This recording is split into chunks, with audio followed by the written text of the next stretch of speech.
Овде сме да ги слушнеме работите или нештата кои што ќе ни се случуваат низ цела Македонија, токму заради 21 март, одбележување на Светскиот ден на лицата со Даунов синдром.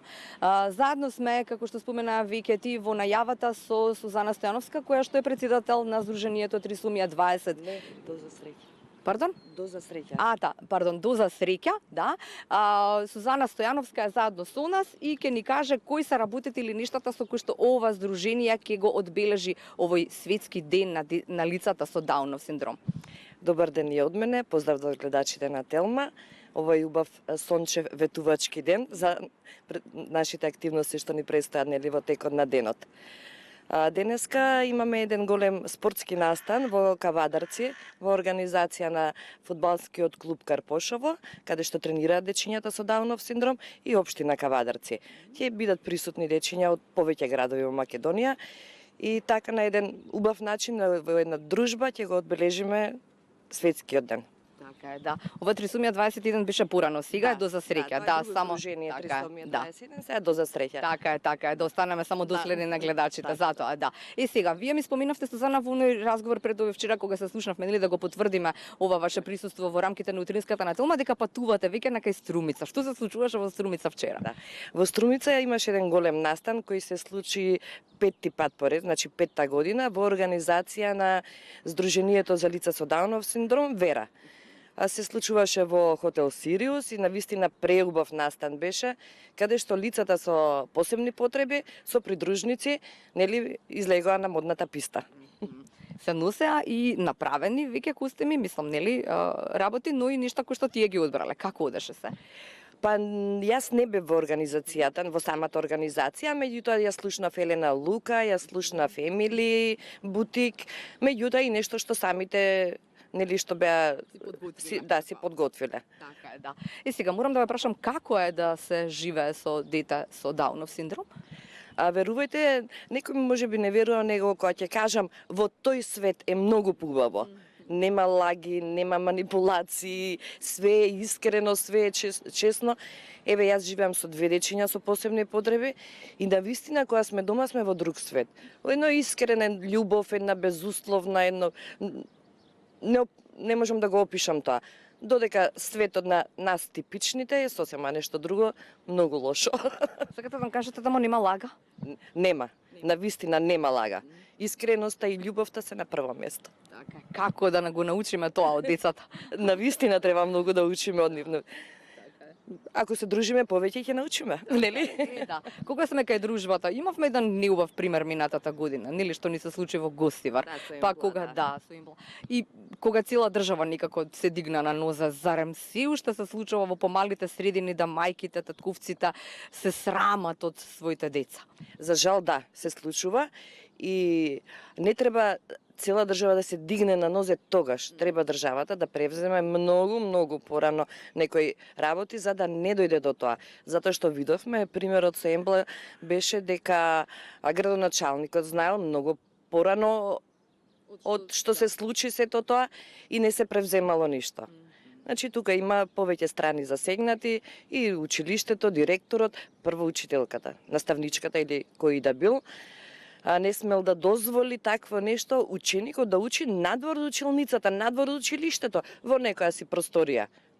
Детето не било воопшто во училиште, значи. Така е. Учело во некоја просторија надвор од училиште. Работиме на процесот на инклузија. Ако инклузија, тогаш каде надвор од училиште? Да, надвор од училиште не е инклузија. Значи, ние таман низ годините, нели години е борбата, таман кога ќе помислиме дека сме отишле напред и дека свесноста е веќе на едно многу високо ниво, одеднаш се одираме од земја и се враќаме на почетокот, за жал. Така е. Кога сме кај вашиот Никола, тој ќе полни 18, како ми рековте, или наполни 18, да, но и се надпреварува одличен во физкултурно учи и се надпреварува пливача одличен. Да. Никола е спортски тип. Тој е втора година сега во средното физкултурно училиште или гимназија, поново не знам како е наречена. И тренира во Борис Трајковски 3 пати неделно оди на пливање и стварно е одличен пливач. И во недела има државен надпревар, нели регуларен, не е за посебни, меѓутоа тој ќе земе учество во надпреварот. Колку имате до сега? Имате некои медали по дома? Како немаме, имаме многу медали, немаме каде да ги ставаме веќе и не само во пливање. Имаме тим Доза среќа кој го предводи менторот доктор Драган Јованов. Работиме со билките за подобрување како суплементи во исхраната за подобрување на здравјето. И минатата година освоивме 17 златни медали на светско ниво во регуларни надпревари.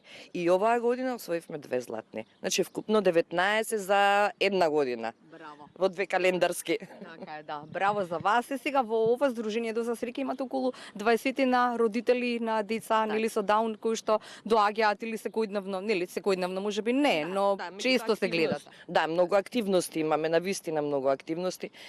Постојано имаме некои работилници иновативни, постојано работиме нешто. Мојата парола е децата не смеат да се остаат дома да останат, без разлика што одат во училиште или веќе завршиле или не, меѓутоа воншколски активности мора да има.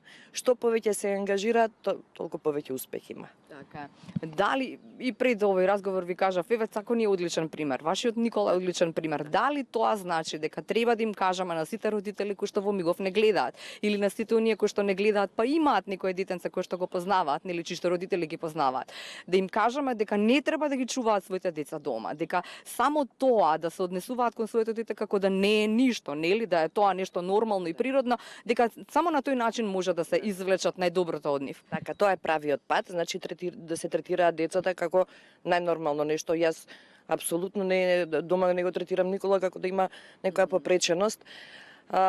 И родителите, меѓутоа и државата, ако им се овозможат, ако им се створат услови, ако им се даде можност, резултатите се тука. Еве го примерот со нашите деца со надпреварите.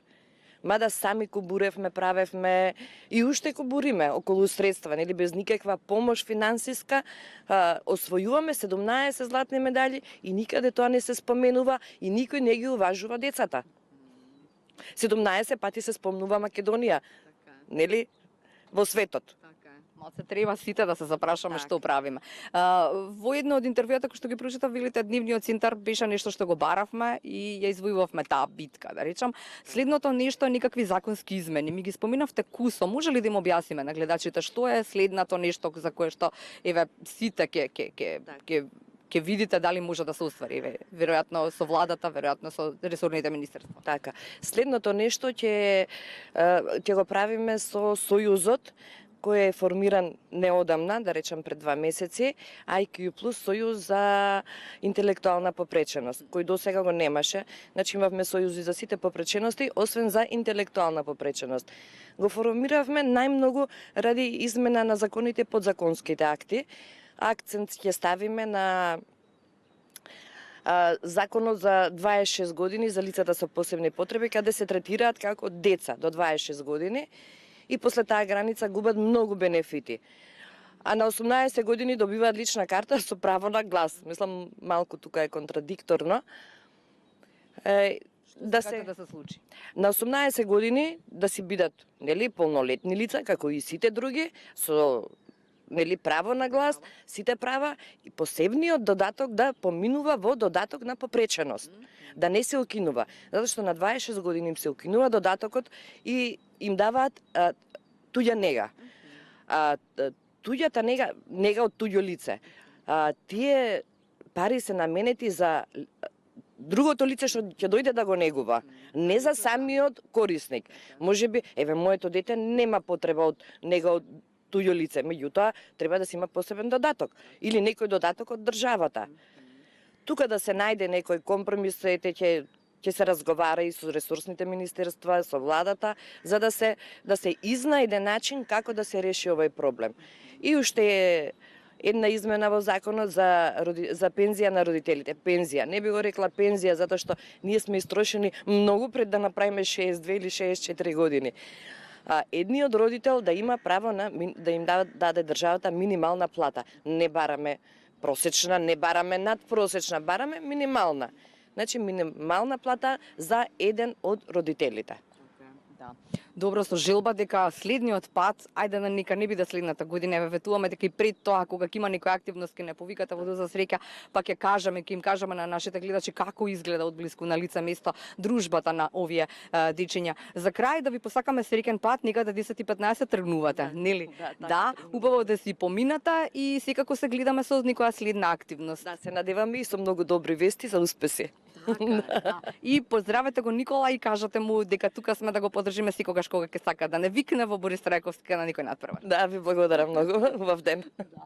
Ете така, со желба за убав ден, но и за убава година, веројатно овие измени кои што треба да бидат во законот ќе почекаат, но зошто не? Ние сме тука на лице место да ви ги кажеме доколку се слушат и утре или задутре, нели, или се случат во скора иднина. Ете толку од ова вклучување светскиот ден на лицата со Даунов синдром го одбележуваме на овој начин.